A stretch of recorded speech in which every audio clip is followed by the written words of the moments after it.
So some Yoruba groups call themselves the Yoruba Union that Tinubu should, as a matter of urgency, save the Yoruba race because the Fulani's have now had a very large incursion into the Yoruba base and they are now colonizing their lands. For your information, whichever the Yoruba group is, the Yoruba group that never stood up to fight against the Muslim ticket, to fight against the emergence of Bola Ahmed Tinubu, who had so many baggages upon him. I don't think you have the moral right. I don't think you have the moral local standard to speak against the insecurity you are facing, or shall I say, you are enjoying today. When the likes of Peter Obi and Atiku, who were the Bola Ahmed Tinubu political opponents, when they went for a balanced ticket wherein they had a Christian versus with a Muslim running for an election, or in the case of Atiku where we had a Muslim running an election with an Igbo man, Okowa, we all know what the Yoruba groups, what they did in their large numbers. In fact, we started seeing the Yoruba kings. They all started running campaigns of calumny. We even saw the Oba of Lagos. We saw how they were threatening the Igbos that they'll be thrown into the lagoons. We as Yorubas must push aside this pretense and hypocrisy, because this is what will, of course, bring us down as an ethnic group or as a very major factor element of this country called Nigeria. Today, across the Yoruba forests, across the Yoruba bushes, across the Yoruba borderlines with the Middle Belt, and even within some northern part of Benin Republics, the Fulani's elders who are terrorizing us have occupied all those places, and the Yoruba people cannot do anything. That time when people were saying that a Muslim ticket would further embolden these Fulani people, they turned it to a political conversations. They said, no, we should push it aside. Nothing will happen. Tinubu himself is not an ardent or a chronic Muslim, that he will not Islamize the country. That Tinubu, look at his wife. His wife is a pastor. Look at his son, Sheyi Tinubu. He is a Christian. He is even married to an Igbo woman. So why should we say that Tinubu will never be a problem? Or why should we say that Tinubu will be a problem?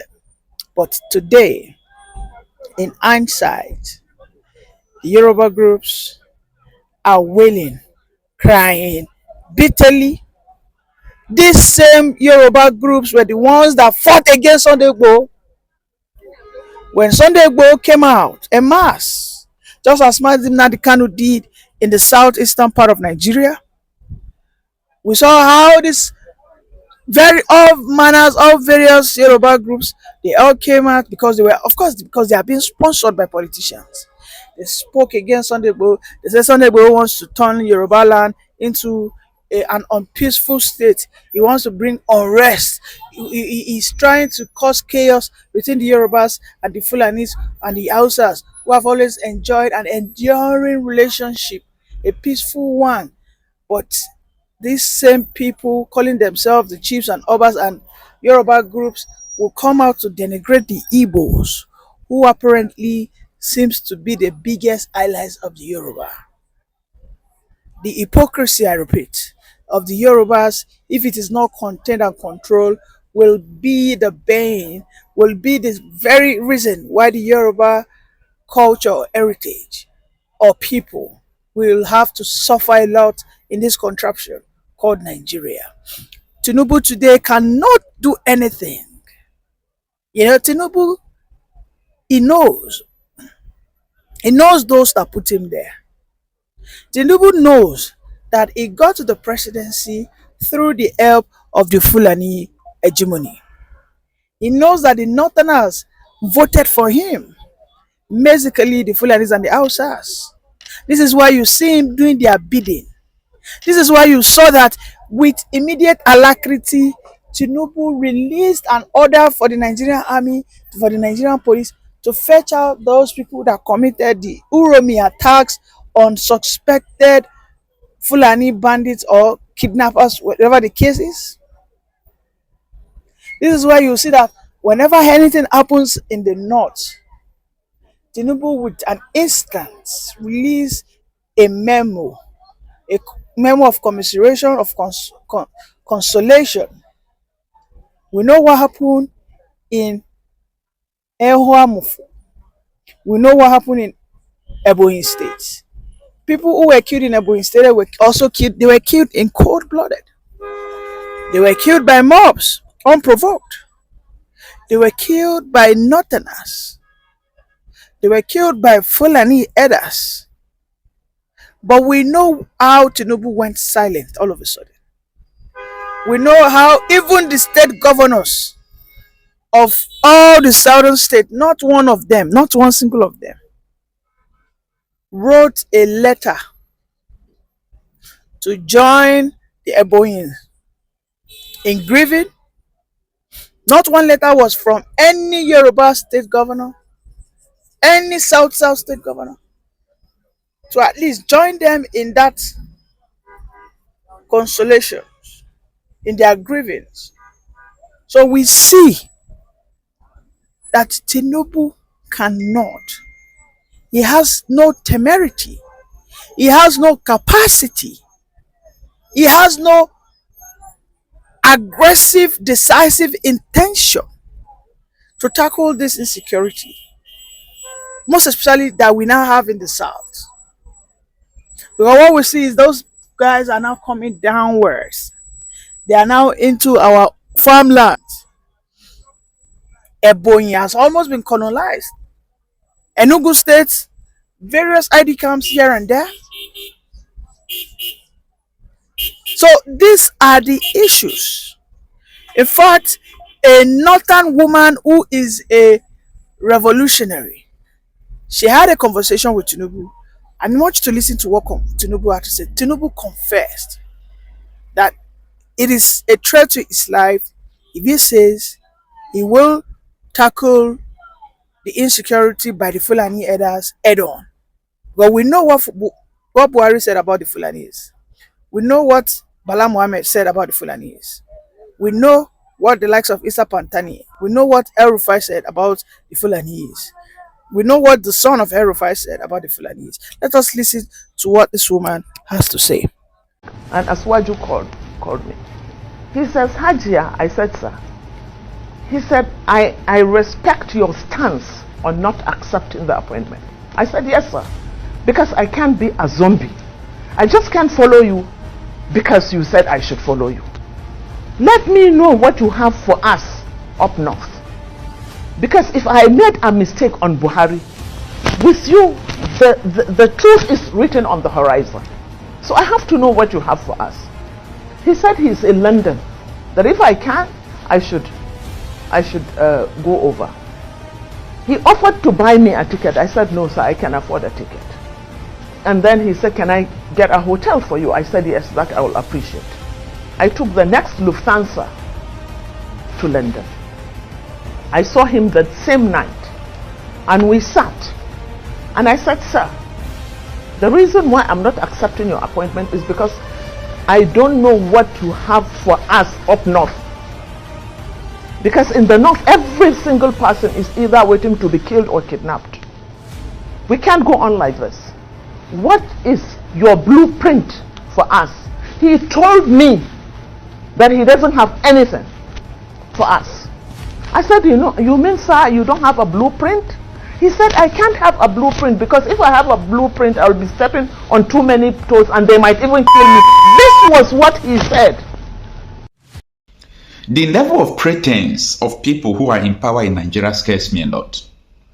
It makes me marvel. What kind of human are black people? I am sorry that I'm using some racial words that I'm not supposed to use because I'm still a black man, but what kind of people are we? Your governors, most senators, your presidents, all these Afenife, they know the reality on ground. They know who are sponsoring all this insecurity. They know. A lot of people have come out to confess. They told us the truth. People who are in military, who are in DSS, who are in national intelligence, they told us that this is a well-sponsored terrorism by the government because they want Islamic State of West Africa province to be a reality. So anyone coming out to Tinubu, stop the insecurity. You are just trying to deceive the people who don't know what is going on. You are trying to deceive the gullibles. But it is not time for you to deceive everyone. The time to deceive everybody for a very long time is past. Now we know what you know. So all this media propaganda, Tinubu should stop insecurity. CDS will come out, CDS will say, I want to stop insecurity. Kunle Olawumi came to Chinese television to challenge all of them. He said, DSS knows what I'm saying, ask them. NIA knows what I'm saying, ask them. The military knows what I'm saying, ask them. They are the ones sponsoring this insecurity. Kunle Olawumi is still alive. Go dare to challenge him that he don't know what he's saying. He was the head of Nigeria Intelligence Agency. Go and challenge him. You see, people are so dumb to the extent that they don't see what is going on in Nigeria today. But your eyes will open very soon. You think all these attacks going on in villages, all these soldiers they are beheading, the biggest military camp in the north, military barrack, is being controlled by Israel. As I speak to you now, nobody will tell you that. Down from the north to Plateau to Gombe to Yobe, down to Enugu, most of the schools have been occupied by bandits. The security agencies knows, their governors knows, the president knows. The question is, why are they not fighting it? If you can get the answer, you will not come out to talk rubbish again. If you can get the answer, why terrorists occupy military barracks as I speak to you, occupying schools, why the military did not go to fish them out. If you get the answer, you won't bother about all this hula bando going on in Nigeria. You will just keep quiet and allow the dead horse to lie. The truth is this: Nigeria can never be sustainable. Yeah, there is a high-profile sponsored terrorism in Nigeria. A high-profile sponsored terrorism in Nigeria. They don't hide it. Buhari admitted that he imported all these terrorists. The PDP head then, Joran and Modu Sheriff, that time, okay, they use even PDP imported terrorists to help them do election. Right from that time, the constant importation for their Biden has been going on. And no one, the gullibles, the Nigerians who don't even understand what is going on, they don't know. All they are interested in, let my brother become councillor, let my brother become local government chairman. They are just inside the car, let my brother become a governor, a NDDC chairman, just a position where they can plug and suck the money. They are okay. They are okay. They don't think about the future. In this UG, black people. Sometimes I am marvel the kind of mentality you people have. If it is in America, the heads of CIA or FBI just come out to say that these are the people sponsoring terrorism. If those people are not detained or executed that day, there will be civil war. But Nigerians, they don't learn from history. They don't let them just eat. Once they are satisfied, forget about today. How can you grow like this? So when I see this news that flush out terrorists from Yoruba land, Yoruba group demand immediate action from Tinubu, I say, who are these people who are still trying to deceive the whole Nigerians? You people should stop deceiving us. We know these things. Or should we start talking? We know these things. Let us not come out. We know you people should always come out to tell the truth. Nigeria is not sustainable. It's not going to work. It's not going to work. If you like fight for Nigeria for the next 50 years, it's not going to work. What Awolowo saw then and called Nigeria a mere geographical entity, if you understand what he saw, you will understand what I'm saying. What led the people like Ojukwu then to go and do the Aburi Accord that Gowon violated? What led the Ojukwu then to declare the Biafra and said, no, we are leaving this. This thing is not sustainable. We can't live here. If you understand it, wherever those people who fought the war is, may their soul rest in peace. Wherever their soul is, if the dead can see, they will be laughing at the stupidity of so many Nigerians, because everything we are running from, we are still going to meet it. Is it not this thing that is going on now? Yesterday, we learned that from Castina, that a lot of people troop out from another country, terrorists entering into Nigeria. Where are they heading? They are still heading to the south because the north is already conquered. They are still heading to the south. Everybody is just folding hands. You don't know what is going on. You know nothing. Or your mother is not going to farm. Nobody is even going to farm. So it's only the people that can stop this by a revolution to disintegrate this country.